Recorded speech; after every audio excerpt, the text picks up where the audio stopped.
سلام دوستان، امروز آنباکس پوکو M5S رو داریم که قراره بررسیش کنیم. میدونم سوال خیلیاتونه که چرا تو سال 2025 شیائومی هنوز داره پوکو M5S 2022 رو تولید میکنه.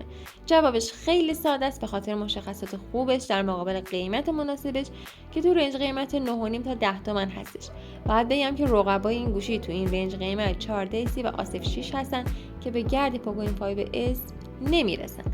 از لحاظ عملکرد بازی بخوام بگم، برای بازی نیمه سنگین عملکرد قابل قبولی داره، ولی خب هستن برخی از کاربران که این گوشی به عنوان یک گوشی گیمینگ با قیمت اقتصادی میشناسن. داخل جعبه یک گارد و یک شارژر 33 واتی و یک کابل قرار داره که پوکو تونسته یه باتری 5000 میلی آمپر ساعتی رو اینجا قرار بده که شما میتونین تو 84 دقیقه به وسیله شارژر 33 واتی که داخل جعبه وجود داره اون رو فول شارژ کنید. اینم بگم که یک روز کامل رو راحت براتون کار میکنه. حتی اگه خیلی مصرف سنگین رو نداشته باشین، به نظرم میشه بیش از یک روز روی این باتری 5000 میلی آمپر ساعتی حساب کنید. بدنه این گوشی از جنس پلاستیکه، ولی خب خیلی خوش دسته و اگر تو این رنج قیمت میخواین هزینه کنین، این بهترین انتخاب برای شماست.